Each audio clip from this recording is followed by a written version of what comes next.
Hello, good evening, everybody, and a really warm welcome to this last Fireside series session of this particular calendar year. My name's Andy. I work in the talent team at Portman Dental, and thrilled to be joined this evening by Dr. Ruth Brady, one of the favourites on the Portman series of webinars that we run for you. Ruth is a multi-award-winning dental surgeon, and she's gained loads of recognition in the past for her topic, her work on facial aesthetics. And advanced facial aesthetics as well, which is exactly what the focus of this evening is. I know you're in for a great presentation. We do get CPD, of course, for this particular session. A number of you have emailed and said, where's my CPD from previous sessions? Do you know the good news? I've got a couple of weeks off over Christmas. I'm going to dedicate it to doing your CPD and getting that out to you. Because we're not a cast of thousands, we're just a really tiny team, so it's just something that stacks up, and I'll get that over to you in due course. So that's enough for me. If you've got any questions, pop them in the questions box, and I'll facilitate those around about 8:15 after Ruth has finished presenting. And in the meantime, Ruth, I'm going to hand over to your beautiful self, please. Thank you very much, Andy, and good evening, everybody. It's nice to be doing this again. We haven't had a chance to put an awful lot of photographs, new photographs this time, simply because with COVID, all the emphasis has been on masks and PPE, not filming, but just getting on with the job. But I've got a lot of photos on tonight.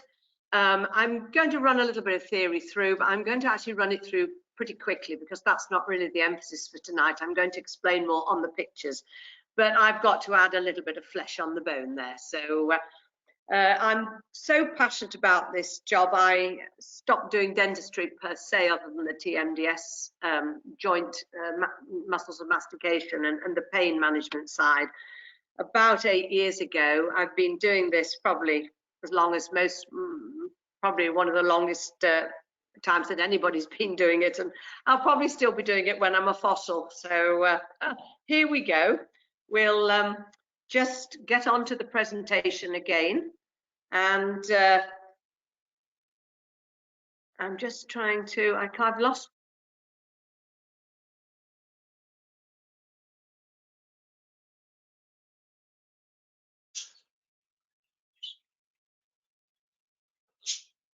Oh, we can see your presentation, Ruth. I can't hear you or see you anymore.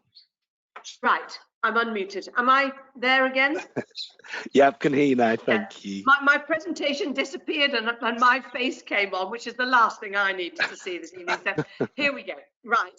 I'm at the dental implant and clinic in Acombe. Oh. It's not moving for some reason. Just a moment. Can you hear me, Andy? Something's. Yeah, I can hear you. Not too sure what's happened to your presentation. Yes, I can't understand. I'm just.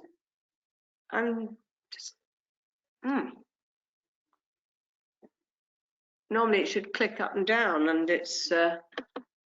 Oh, okay. I'm going to do it. I'm going to do it by clicking that. Right. The normal way of doing it's not working. Okay. So I work at the Acombe clinic, as well as a couple of other places, but that's the Portman side of me.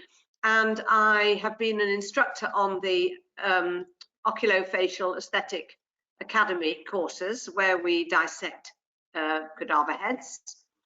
I am an accredited member, an excellent status with Safe Face, which is very much taken seriously these days, as a lot of patients come through that.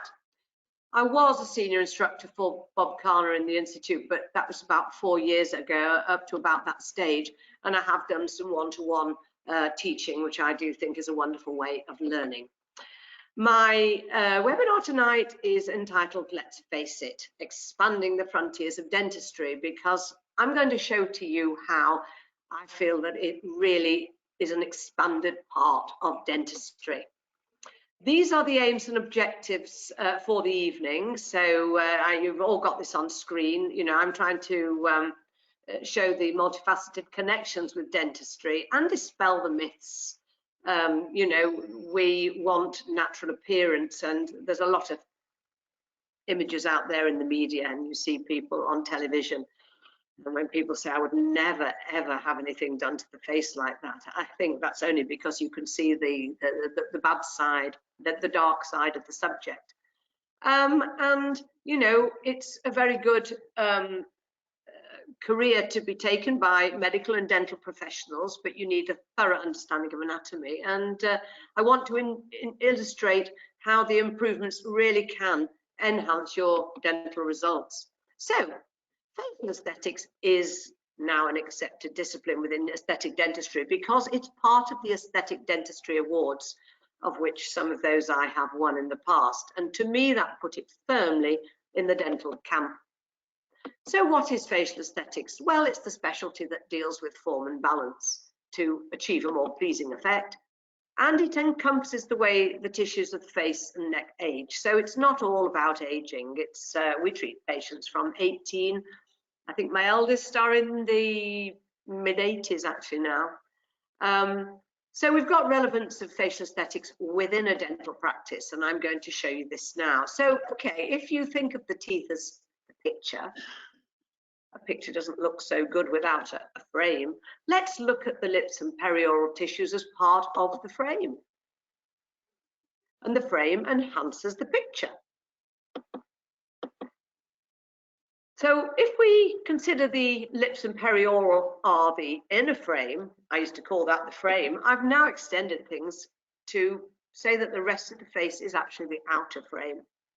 And really nowadays we can work anywhere on the face, any feature on the face and down onto the neck and beyond. So advanced facial aesthetics, I regard it often as non-surgical plastics. Plastic surgery without the surgery. Of course, plastics is really Greek for change of shape. So we're basically changing the shape of things without surgery. I'm going to present again Karen, my nurse, her full face transformation. We did this as a demo actually, and I don't usually work on the whole face in one session, but we're going to show you the complete transformation done over a morning session, where we did her cheek, chin, tear trough, jawline, perioral area, and her lips. So if I just do this to start with, and I will show you at the touch of a button, just watch the chin, the lips, watch the cheek area. That was literally 3 hours after the first picture. Look at the shape. And look at it from a half profile. Look at that OG curve on the cheek, just here. And look at the definition. And look at the chin. And look at the shadow underneath the chin, just above the chin under the lip. And then from the front, you can see that the face is flatter. And look at the contraction of the mentalis muscle on the chin. You can tell that it's flat from the front. Just look at the change in form. And then if we see from the other side, look at the chin again, best viewed. The cheek and chin best viewed from the half profile. So you don't need surgery to achieve these types of results. In fact, there's no downtime. You can see that small bruise just here. Well, that was the only bruise I left on her face, and it only came from the entry needle before we started. So, relevance to dentistry. We have improvement of the aesthetics of the immediate frame, but we've had, we can also treat the gummy smile and the incompetent lips, which I will show you that that patient had. Then we've got treatment of the temporomandibular dysfunction syndrome and orofacial pain and headaches, and I do a lot of that with tremendous success. It really is something that you can identify as dentists and treat. And then we have the reduction of the masticatory forces and bruxism, which is very destructive in dentistry. But the orthodontic enhancement is a big thing, because you can only go so far with orthodontics, so we can really enhance the profile. So we've got, in restorative dentistry, I will run through this very quickly: lip stabilization, treatment of incompetent lips, improvement of the inner frame, treatment of the TMDS and orofacial pain, and reduction of the masticatory forces. So there's a relevance to prosthetics, because when you're doing dentures, particularly full dentures, think of the tissue volume of the perioral tissues. Think of the appearance of the perioral skin with the lines and the improvement to lip volume and shape, and the improvement of the chin projection. And look at the relevance to occlusion and parafunction. Clenching and grinding is so damaging to the teeth. It causes all the associated pain, fractured cusps, all the problems that come from this, as well as the flattening off of cusps and the destruction to the enamel. So we've got the treatment of the TMDS with orofacial pain and reduction of mastication forces, again, which we've already mentioned. And then, of course, with orthodontics, we've got incompetent lips again, gummy smiles, jaw discrepancies, and the profile balance, as well as the cephalometric angles to improve the perception of these. And there we have just, we've got the angles on the face, which is relevant to orthodontics. So you've got the noses, nasolabial angles, lips, mentolabial angles, and the chin. And we work by something called Steiner's line. There's a Ricketts E line. And if you look on the second picture here, we should have the lower lip touching the line and the upper lip almost kissing. We see a lot of distortion of lips and a lot of people with a small chin where the lips are over enhanced. You've got to get this balance right, and you'll see here that there is a little bit of a gap. So all we've done is a gentle enhancement to improve the profile. The things that I haven't mentioned in this webinar before have been the benefits socially to the patient. Look at how we perceive someone when they do certain things with their muscles of facial expression. So if a patient has frown lines, they look cross. If there's a lateral brow descent, sort of down at the side, they look concerned. The combination of the two gives their face sadness and grief. Tear troughs, when you actually look down, if that's a more aggressive position of the head, it will show tear trough area, which is the shadow under the eye. It will actually show that more. So when the tear trough is more obvious on an upright face, the face looks more aggressive. And then we've got thinning of the, we've got a stronger action of the lower muscle of the eyelid. And of course, the more we squeeze that up, the more aggressive we look.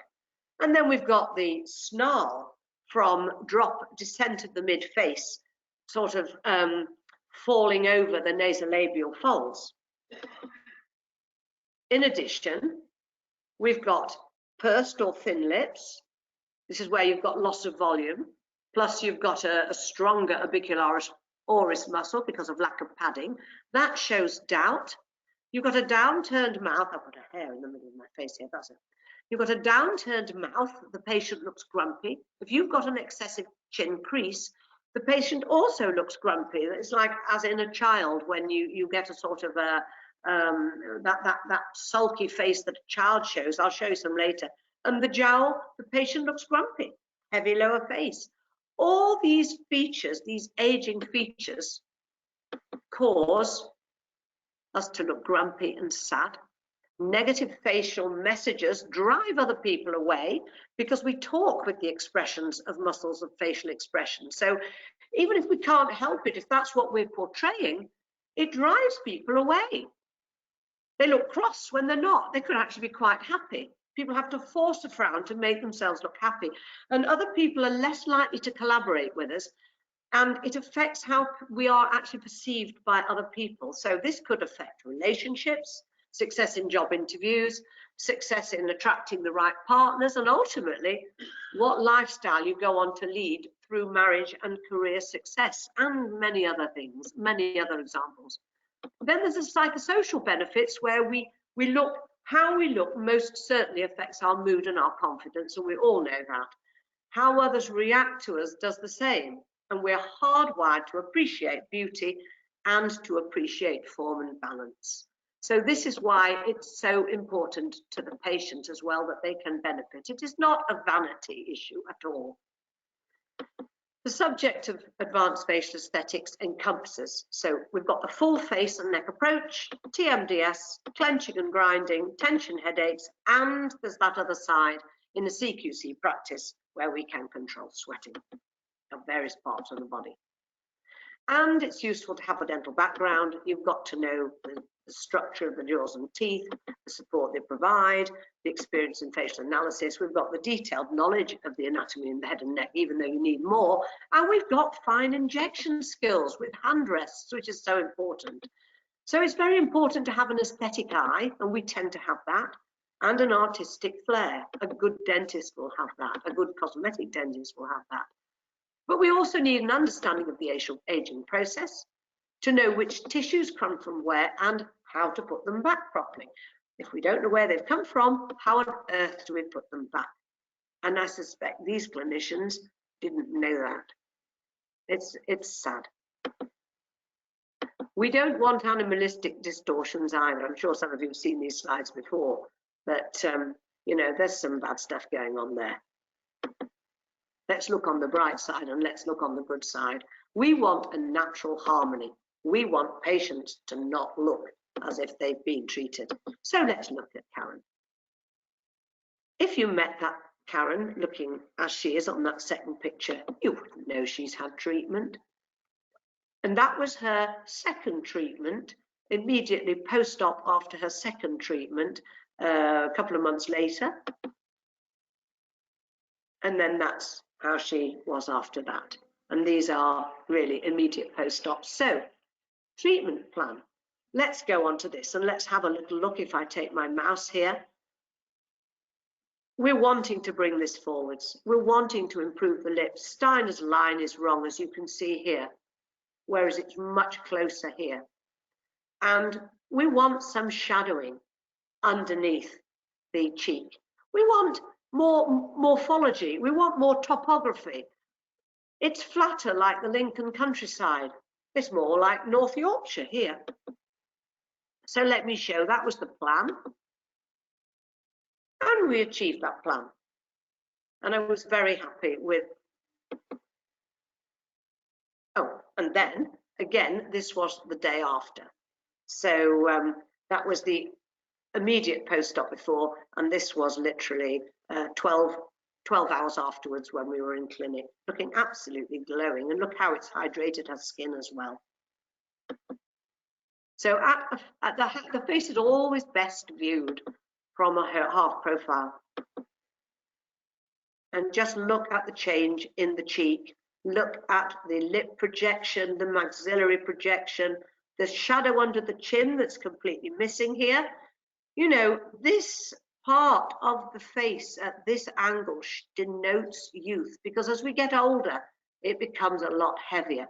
And we've got this beautiful curve on the cheek that shows so much youth and interest. And of course, the tear trough, she's in negative vector here, whereas here the tear trough is pushed back up and she's actually in positive vector, so the light hits upwards. And there she is the following day. Just look at that beautiful cheek, and the light hits the face and bounces up and gives a much brighter look and a far less tired look. So from the front angle, again, you can see my directional arrows. We're wanting to achieve more shape. And here we've got the more tired, we're deficient in this area, but now we've got a positive vector and the light hit is upwards. And look at these shadows. The chin itself is quite spectacular in its change, but into normal proportions. And if we just show that the following day, a lovely bright skin, no downtime whatsoever. She was back at work, a very happy bunny. And so just showing from the other side again, there we are, reverse of what you saw before. And the lips do need a little bit more work on, because we can actually bring those a little bit more luscious, but we've got to grow them steadily because they were quite thin to start with. And that little bruise there is the only bruise that we produced. And this was after another 2 or 3 months where we went in again and just gave a little bit more substantial lift. And one thing that it doesn't show you is the gummy smile that we were talking about, because the gummy smile was caused by a little bit of maxillary excess, but also an extremely hyperactive levator muscle here, levator labii superioris muscle. And afterwards, we stabilized that lip so that when she smiled, she could smile very confidently without showing too much gum. So that's how we started. And that's how we finished off. And the confidence of Karen it's gone beyond anything any of us expected. She's just beaming. She's now head nurse and she's absolutely brimming with self-confidence. And her psychosocial status has leapt through the ceiling.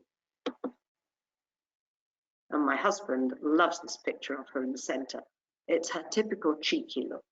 And you get that sort of look when you're confident in the way you feel about yourself, I can tell you. So, essential fundamentals to know. I'm going to go through this very quickly because I know you'll want to see some photos. So, the upper face completed about 12 years. The lower face, 18 to 20 years. And the aging of the face starts at 20. There's no honeymoon. It's inevitable, but we can slow down the rate at which it appears to age by the things that we do. Unfortunately, we can now reverse some of the signs of aging, and that is very realistic. So we've got genetic factors, ethnic background, health issues, environmental issues, excessive exercise. And excessive exercise does deplete the deep projective fat layers in the face. So what accelerates aging? Well, we know some: smoking, stress, sleep deprivation, and sugar, because sugar has a glycation product which actually breaks down some of the good cells to produce something called glycation end products, which actually breaks down. It spells age. It's quite cool. How do we prevent aging? We can avoid many of the things mentioned. We can use preventative treatments, and we've got the active and anti-aging treatments as well. And what are the most obvious signs of aging? Well, obviously wrinkles, the brow descent, the permanent scowl, the mid-face descent with the flattened cheeks, gives you a heavier face. We've got perioral lip shrinkage, which, you know, the lips get smaller, you get very crepey skin around there, and you've got the chin and jawline descent, and so it just, the chin and the neck just merge together. Sorry, the face and the neck merge together with no definition, which is a very aging feature, and the face basically becomes a lot heavier.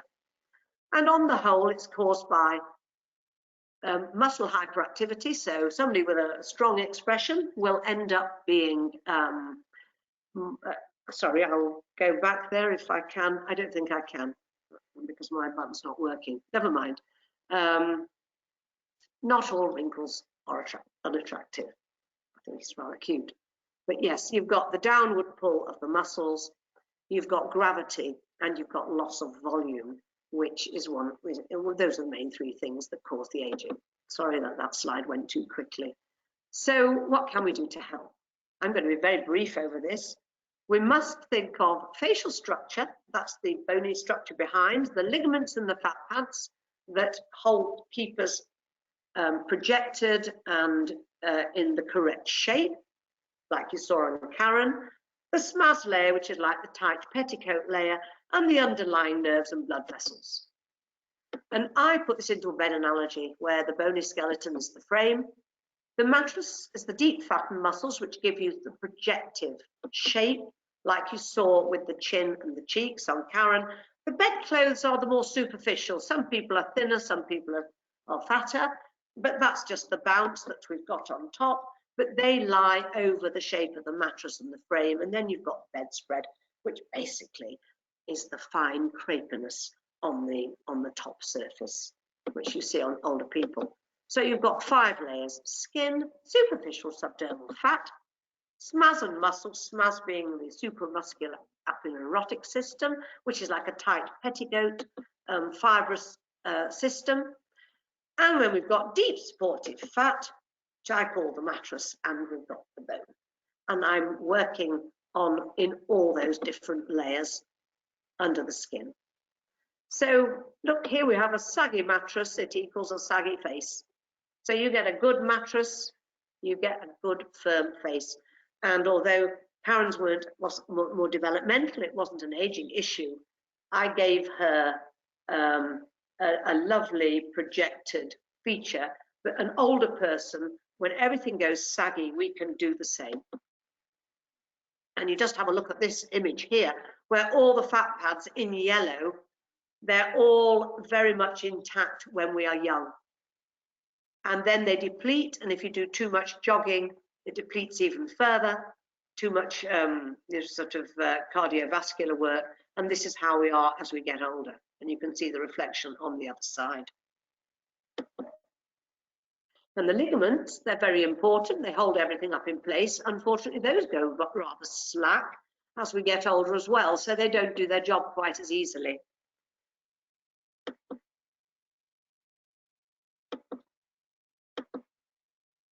Now, fat pads, some areas lose it, unfortunately. Some areas gain it, and that's got a lot to do with the perimenopause and the menopause.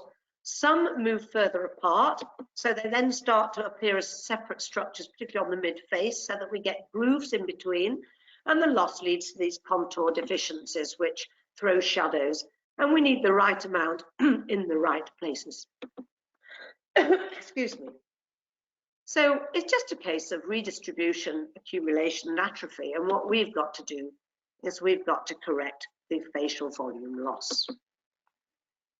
And this demonstrates very nicely, you know, strong ligaments hold the fat pads in place, and it's exactly the same on the face.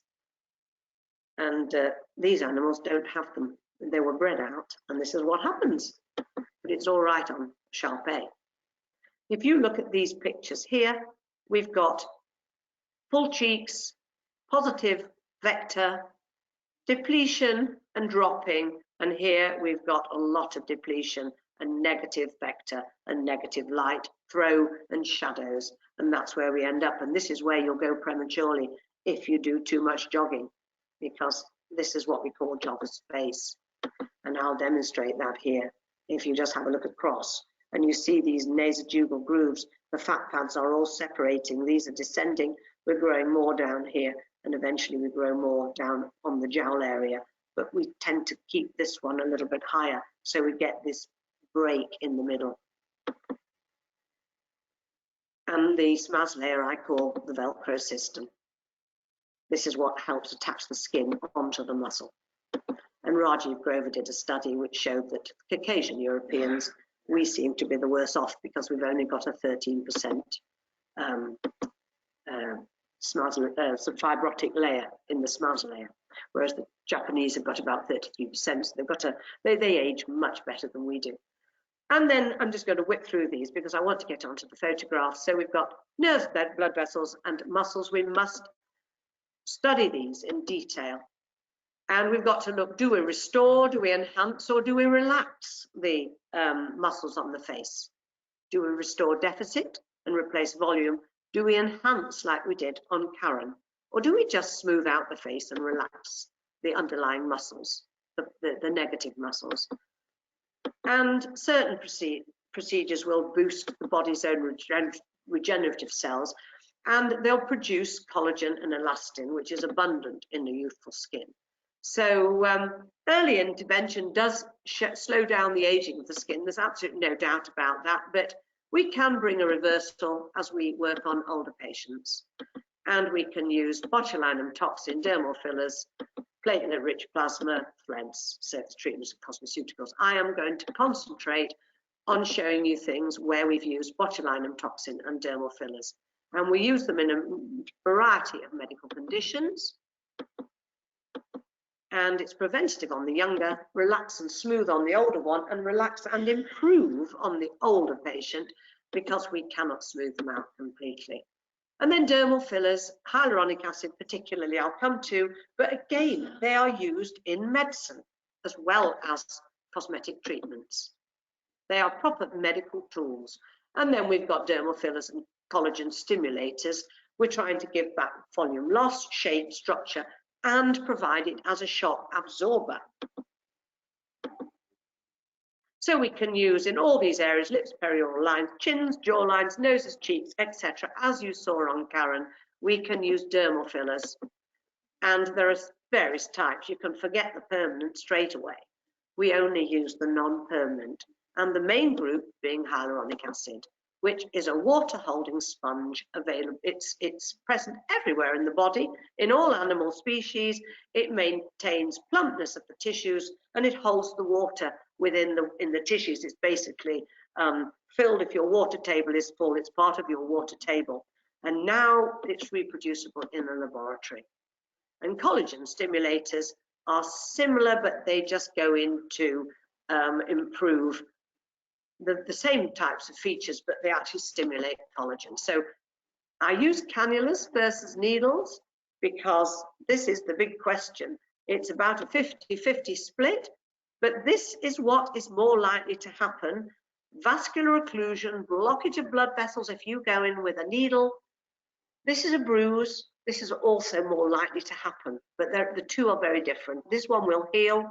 This one, if not sorted out immediately, will lead to necrosis of the tissue, death, loss of tissue, and even tracking up towards the eye, blindness. Surface treatments improve texture. We've got all those available to us. I'm skipping through here quickly because I just want to get onto the pictures. And we've got cosmeceuticals, which are potions that you put onto your face morning and night. And we relax the muscles with toxin, and we add the volume like we did on Karen with the dermal fillers. So let's look at the lower face. The lips, well, are they a frame to the face or a sexual organ? Well, that is a question. And this is the sort of balance that we're looking at. This is the anatomy of the lip. And this is the sort of female proportion that we would like to work with, 1 to 1.6, nice and fleshy in the middle with a nice Cupid's bow, but this being greater in proportion. We must look at the anatomy. And here's me teaching in the anatomy at King's here with Sabrina Shah Desai. And you really have to look into that a lot deeper. So we've got the muscles of the lower face, the mentalis, the depressor angular oris, which pulls down the corner of the mouth, and the orbicularis oculi, which is the purse string muscle of the mouth. Constant contraction causes us to have mouth and perioral lines, and you'll see there. My granddaughter at 2 was demonstrating this very nicely. We've got gummy smile and incompetent lips, sometimes involving chin augmentation. So let's show you Karen again. And that is the gummy smile where we've stabilized it. You have to remember that in certain ethnic groups, a gummy smile is perceived as perfectly normal. And look from the side, look at the chin, how we've brought the chin forwards, but just look at how you get less maxillary display. And on another patient here. Not only here, have we got excitable raising lip muscles, but we've calmed those down, but we've also put some volume into the lips. So now that is the result. And I think that's a beautiful result. I actually won one of the awards with that, but it's a classic smile in my view. And beforehand, this was incompetent lips. That was closed without muscle contraction. How many of your patients are like that? This is now relaxed muscle control, muscle closure. And the same on the side here, you can see the difference. There's no doubt which is the more attractive smile. And this lady had a similar thing. You can actually look at the chin here, look at the contraction of the mentalis muscle and this whole apparatus in order to close the mouth because of the maxillary excess.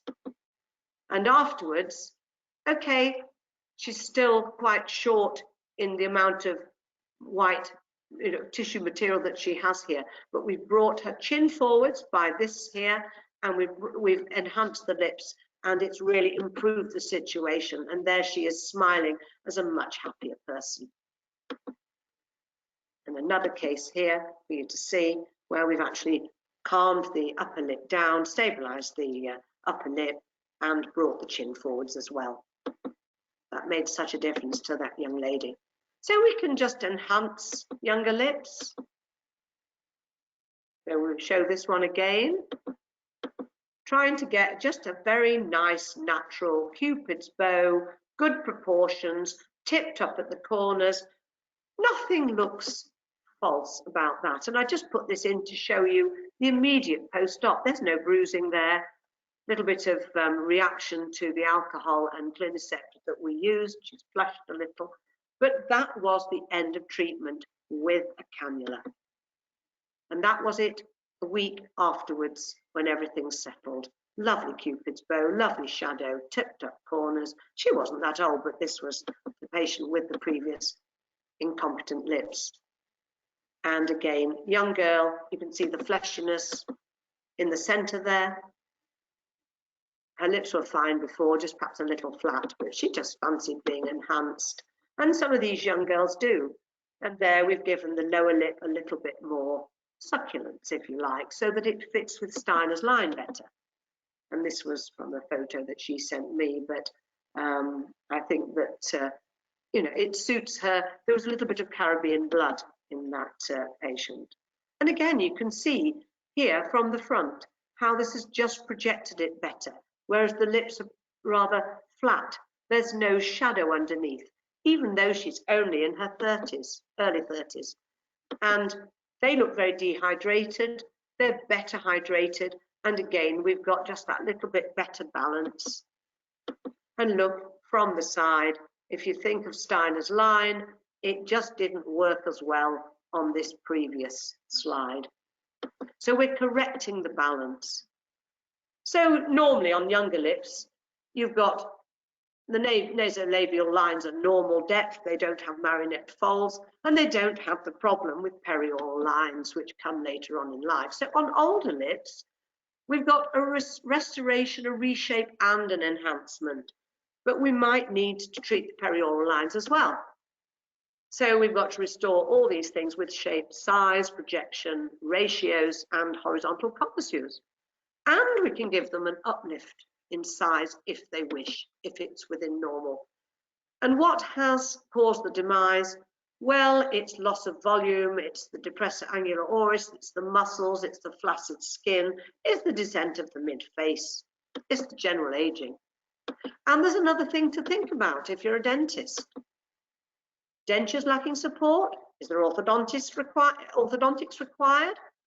I've had orthodontics recently and my lips are much better supported since I've had my teeth brought forward. Worn teeth due to bruxism? Overclosure, as the next slide will show. Or doesn't, as the case may be. The muscles of the lower face, we've got the mentalis, the chin muscle, the depressor angular oris, the depressor of the angle of the mouth, and the orbicularis oculi, which is the one around the mouth. And we showed you that picture before. And when you get older, constant action of that, not in sulking, but just in normal expression, causes this to occur. And eventually that expression sticks.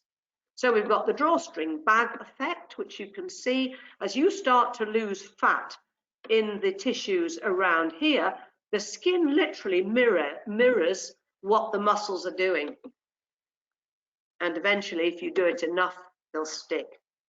So I call it the drawstring bag effect. And of course, smoking is a tremendous accelerator of that. And here you are with the worn teeth. So if you've got worn teeth, you've got overclosure, you've got bunching of the lower tissues. And I'll put this joke up, perhaps not quite as badly as that, but obviously that lady's had her teeth out. Let's look at the muscles. Let's not concentrate on those too much because of lack of time. But the treatment needs to be multifactorial. We've got to restore the volume and collagen. We've got to strengthen the border of the lips to resist that pursing action. We've got to restore the shape and projection, because they're always best looked at from a part angle. And we've got to weaken that orbicularis oris muscle. And we've got to weaken the corner of the mouth, the muscles that pull the angles down. We've got to renovate and rejuvenate the surrounding skin by plumping it out. And then we've got to lift and expose the inturned corners, because the mouth gets narrower as we get older. And let's look at chin projection, because if you've got a flat chin, you haven't got the room to play with. You can't bring the lips as far forward. And I've shown you that picture before. So here, again, if you look at Steiner's line, between the chin and the nose, the lips and the perioral are way set back and need bringing forwards. And you can see the features starting to occur, the lack of shadowing, and you can see that the corners are turning in and the lips are coming smaller. So at one increment, you can't give the perfect result on somebody older, because you've got to develop and produce that collagen. But you can do that, and that does make it look a lot better. But further increments would make it look better, and you get more firmness, a better shape, more smoother. So this one, after 2, you've got the most beautiful Cupid's bow, the most beautiful shadow and upturned corner for somebody in her 60s. And again, a couple of workings, and we've got an upturned corner, we've got a downturned corner, upturned here, downturned on the other. And that was a scar from a massive operation earlier, from a hematoma, so a hemangioma. So actually we've disguised that scar as well. And then look what we can do with a third increment with beautiful shape, projection, and perfect proportions, which is what we've got here. Just look at this concavity, this kickoff. There's not too much milk line.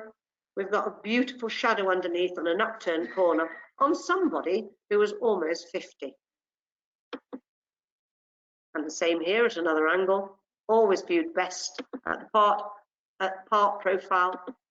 And then at the front, you can just see that you've got flattened lips here and a little bit more shape. Shame about the colour of the lipstick. So do it incrementally. It can't be done in one session. Get a patient to be realistic. And of course, we've got to think about the ethnic background too. The proportion of the lips to the other features on the face. So we can rejuvenate the skin around the mouth, and I developed a technique called the buttering technique, so we know it is the Brady buttering technique, where I plump out the skin but very, very smoothly. And it's just a new way of putting it under the skin. You don't need any telltale signs at all. And just look what happens here, how you can just smooth away these lines. And the lines are so aging. And you take those off, and it wipes years off the face. And just to show you there, again. And here, just literally bringing the chin forward and doing a little bit of perioral buttering in one session has taken this lady from that to that, just in time for her daughter's wedding. Look at the contraction of this mentalis muscle and the downturn. We haven't got time at this stage to work on the lips. And let's look at the chin and jawline. They are symbols of strength and leadership and gender. And they affect the profile tremendously. I'm going to rush on here just to show. Let's concentrate on the chin with that shadow, but they stretch out the jawline. So in an older person, you are less likely to show the aging jowl. In a young person, they are going to age less if the jawline is more stretched out. So you get that lovely curve on the chin. That's immediately after you can see the little tiny dot in the corner where I've been treating. That was where my cannula went in. And that was that patient I showed you earlier, where we've brought the chin forward. Okay, there's still jowls present. None of this is, but that was just one session of taking her from here to here. And there it is again from the front. So it's amazing what we can do. And if you have a look at the marionette folds here, we've stretched them out. We've extended the jawline. I've just left some of the markings on that one. And then we've got this young girl, only 18, but she had quite a complex about her chin. So mid-face, let's look at noses. Let's look at the correction we can make. It's all just about balance. Sometimes it's about personal, you know, a nose is a very personal thing. Not many people actually love their noses, but it's just a personal thing to the patient, and she preferred hers, and that was immediate post-op. There is where I went in. And obviously it's a 3D feature. You've got to be very careful. It's probably the hardest feature on the face to do. So it's just a little correction at the sulcus, that's all. But this patient had quite a complex about it. And this patient here, we've just tried to make it as realistic as we can. From other angles, it was a little bit more distorted, but we straightened it out. And again, this patient had had a nose operation and was quite embarrassed for many, many years. She called it a joke nose, and she was just so delighted when we straightened it off and gave it two lovely chevrons down the front, the parallel lines. And you'll notice from the front how wide it was here and how we've slimmed off the nose by putting an overlay of dermal filler into it. And that's a lovely straight nose there. Here, again, it had resorbed, the bone had resorbed too much. So a very happy patient there. And again, a very small alteration on this lady up at the sulcus, but again, very happy. And possibly one of our earlier results there because of the dropped tip of the nose. But you know, it was a great improvement all the same, as was that. I left some little marks on that. This lady has actually had laser treatment, and this is why she looks like she's got a strange texture to her skin. So the cheeks, they denote youth. Let's show you the difference here. You've already seen Karen. We are in positive vector here. We are in negative vector here. The light hits in a tired way. The light hits in a fresh way. And again there, you can see the tired shadow here. And again from the front. And from the side, see that. But on this older patient here, look at the tired tissue, the way it's hanging. Just look at this beautiful light hit on this apple at the apex, which you do not have here. This wiped 10 years off the patient immediately. Look how tired she looked here. Look at the beautiful lift on the tear trough. And on this patient, the same thing. Look how tired this looks. Look how fresh this looks, just after mid-face improvement. And of course, it's lifted all the shadowing of the tissues lower down. It's like putting a football under your jumper, and it lifts the hemline. And again, more subtly, you can see on this patient, she's flat, more tear trough. And here, everything is raised. The lower eyelid has been shortened. And the upper face, crow's feet, brow position, we have to study what goes on with the muscle there, the orbicularis oculi, but just look at the ptotic tissue, the ptotic lid, and the raised lid, just by a little bit of raising of the eyebrow, just makes her look perkier. And you can see the same thing with this patient here. And less squinting of the eyes, smoother tissue over the crow's feet area. And this was my daughter at 27, big smiler. I haven't let that carry on. She's still very smooth now in her mid-30s and beyond. And just look at the fresh face. I won an award with this one. Just botulinum toxin placed in the right places. I think she looks a bit like a Bond girl there. And that's the full face on this patient. Just look at the eyes, the amount of scleral show, far more perky. So I want to get on to some questions, so I'm just quickly going to whip through the photos. We've got the full face. We've done various treatments there, but I don't think anybody would know that this patient has been treated. She looks so natural. just smoothing off the lines, showing more upper eyelid, a little bit more roundness in the cheeks, and a little bit of enhancement to the lips. And again, full face, only botulinum toxin in this case, toxin and dermal fillers in this case. It is just airbrushed, but it's not airbrushed, that's the whole point. These are untouched photographs. All I ever do is crop them to take off the full face on patients, but just look at the skin texture. And again, just look at these OG curves on the cheeks here. And the full face there. This patient described it as a little bit of Punch and Judy, and she was so thrilled with her new profile. And look at all the negative shadows here, the pursing of the lips, the shadows. It's very aging, just what we were talking about in the psychosocial part earlier in the webinar. And just look, personally, I feel that by today's standards, the eyebrows she's a little bit strong here, and I wouldn't have it. She liked that. I don't, looking back. It's not something that I would encourage her to have now. And just look at the luminance of that skin. Karen looks absolutely beautiful. And there she is. Just a testimony to our work. Briefly, I'll just whiz through this, but this is the other side of me. This is the dental side. We've got the occlusal interferences. We've got the condyle in the wrong place. We've got the neuromuscular problems. So this is what you're seeing in practice all the time. And the relevance to inclusion, weaken the masticatory muscles with splints and neurotoxins, and we will reduce stress, the symptoms, and the prevalence of the headaches.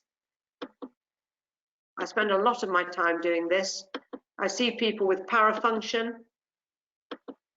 They are grinding away and clenching for 5 hours a day with forces of up to 20 stone per square inch. There's no wonder it causes such a lot of pain.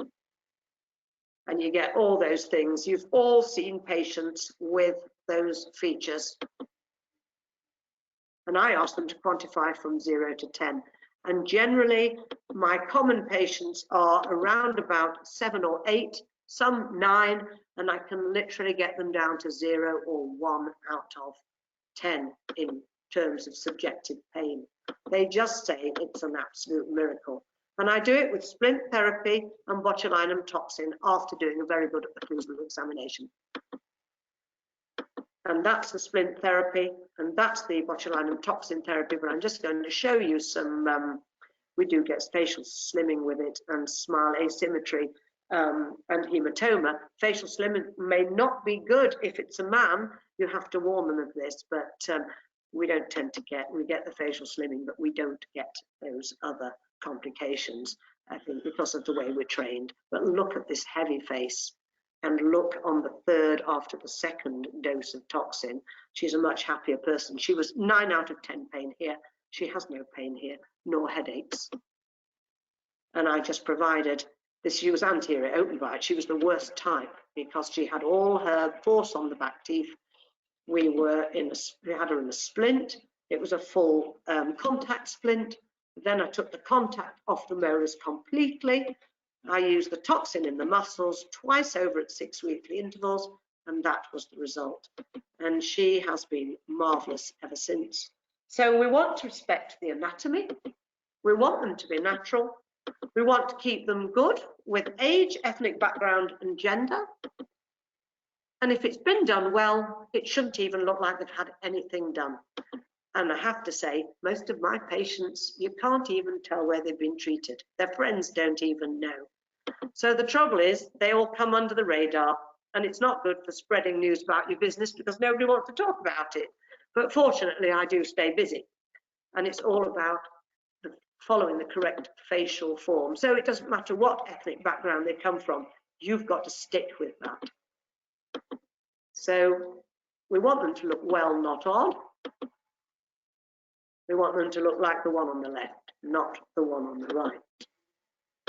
And certainly not the one on the right, but the one on the left.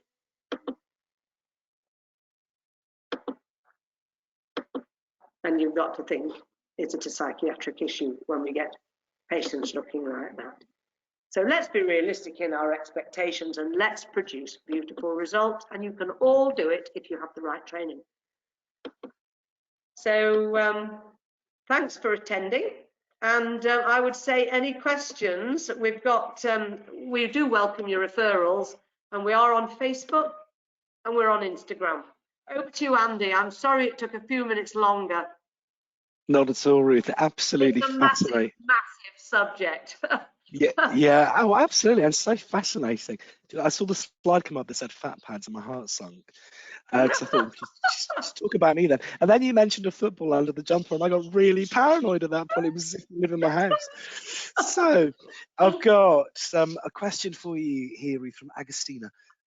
How often do you need to do the dermal fillers? For example, the jawline and the chin, or I'm guessing that very much depends on the patient. Is that Ruth? Is that right, Ruth? It a little bit depends on the way the individual patients metabolize the dermal fillers. But what I didn't mention, I didn't have the time to. Dermal fillers come from very, very runny, thin, runny, very lightly cross-linked. They're broken down very quickly, and they're put in very thin layers. They are broken down by the body very quickly. But when we get down to the lifting gear, which is what we're putting under the cheeks and under the chin to give us projection, we use much thicker gels, heavily cross-linked gels. They don't distort. So, you know, you don't want something placed into the cheekbone, for example, where you lie on it at night and it all totally squirts out of position. We're using the material under the muscle on the bone, and they have shown in ultrasound scans it can still be there after 4 years, and on top of that it's actually producing scar tissue because the body is being stimulated to produce collagen. So I would actually say that these features don't actually ever go back to what they were, despite the material being reversible, seen to be a reversible material. The good thing there is you can actually reverse it with an enzyme if you need to in an emergency. And that's why, you know, permanent materials are no good. I wouldn't say, because as the face ages, the permanently changed areas are going to stay as they were changed, but the rest of the face is going to melt in a different way with age, and the patients will start to look very odd, and we all see that in the media. So it depends, Andy, on what's used where. And yes, fortunately, we can get some real long results with this. Fantastic. Thank you, Ruth. To build on that, Sonia's asking, what are your preferred dermal filler products? Can you make any recommendations? I tend to have two toolboxes, as I call them. I'm very much a fan of the Restylane range.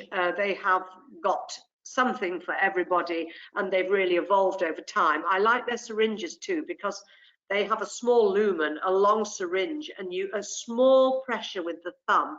Dentists are very careful injectors, and you can actually see that that rubber bung moving, and you can really you can get small amounts in. I find it a very steady thing. But I also like Tioxane, TSL, and I use their toolbox. And they particularly since they took me over to Geneva to the laboratories for a 3-day trip, and I saw what went on in their laboratories, I was so impressed. So they've got some beautiful materials.